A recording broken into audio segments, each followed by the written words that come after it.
Você está no Caos 8 do Despertar Empreendedor. Agradeço a sua participação, a sua audiência. E enquanto roda a vinheta, eu lhe peço para você dar uma curtida, você se inscrever no nosso canal. Ajude-nos a levar para frente esse empreendedorismo que está latente dentro de nós.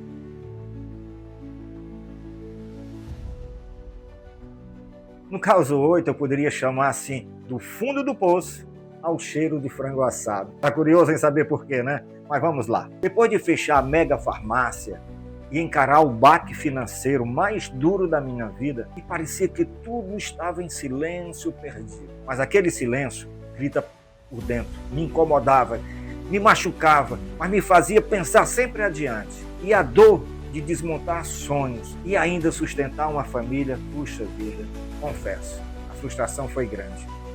Mas desistir nunca foi uma opção. A Miriam, minha companheira de todas as horas, me sustentava com uma força, mas só quem ama de verdade conhece. Meu irmão Dadá também estava no mesmo barco, sempre com dignidade e coragem, mesmo nos dias mais difíceis, estava ali ao meu lado. Naquela época, eu ainda trabalhava no Banco do Brasil. O salário era razoável, mas não dava para grandes voos. Muita gente dizia, homem, se acomode, fique no banco, tenha uma vida tranquila. Mas a inquietação aqui dentro gritava muito mais alto. Lembrei até das palavras do meu pai, quando eu fui assumir o banco, que ele tinha certa resistência a isso. E ele dizia, Sanilson, lá não é seu lugar. Sabe que ele tem razão? Um dia eu conto também essa história. Mesmo sem saber o que ou quando, eu sentia que algo me empurrava para frente. Um dia passei em frente a uma casa abandonada da família, onde o papai intencionava colocar uma clínica e não deu certo. A casa estava largada, totalmente abandonada e era numa avenida muito movimentada.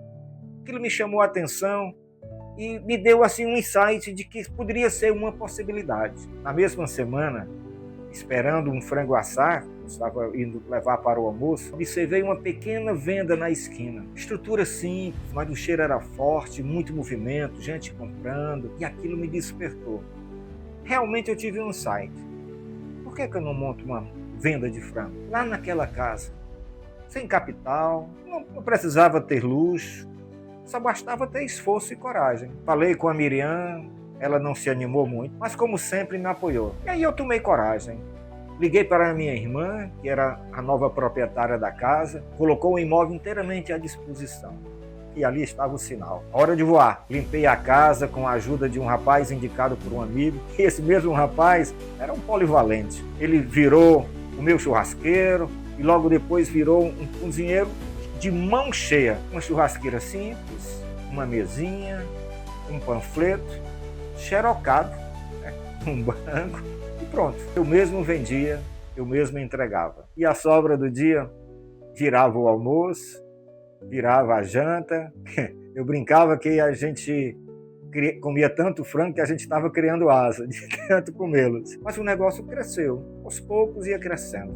A gente começou a vender, além do frango, o baião, a farofa, a linguiça, simples, mas tinha um sabor de superação. E a Ceasa, eu mesmo fazia as compras dos frangos, das coisas. E ali, vendo aquele movimento, me veio uma ideia.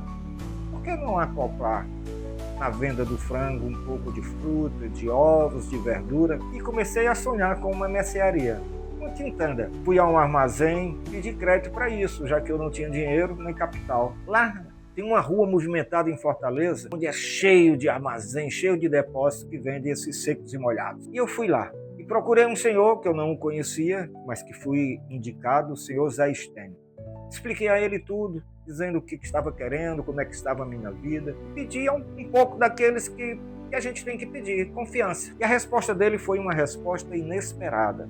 Ele disse, vou lhe fazer uma visita. Eu não entendi, mas alguns dias depois eu voltei lá para saber o resultado e ele perguntar se ele não ia me visitar, porque ele não tinha aparecido. E ele disse, já fui, eu vi você atendendo, vi você correndo, vi que você não estava sentado em um birô e eu gosto disso. Aí ele olhou para mim, pega o que precisar e pague no final do mês. Uau!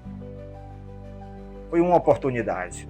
E ali nasceu a Quintanda, a Mercearia Maná, com fé, com trabalho, com gratidão. porque também tem gratidão naquelas pessoas que acreditam na gente e que apoiam a gente. Tínhamos recomeçado do chão, do zero, acabado com a mega farmácia. Começado do zero mesmo, mas com dignidade e com propósito. Porque empreender não é sobre status, é sobre visão, sobre garra e fé. Como disse Napoleão Hill, toda adversidade carrega consigo a semente de um benefício, igual ou maior. E foi isso que aconteceu. E a vida me ensinou. Desistir pode até parecer fácil, mas recomeçar é o que nos engrandece. A Maná cresceu, e cresceu muito. Mas isso é história para o próximo caos. Aguarde e se surpreenda. Você pode saber mais detalhes desse caos acessando o nosso site e ler com toda atenção. Tenho certeza que você vai gostar. Vem com a gente.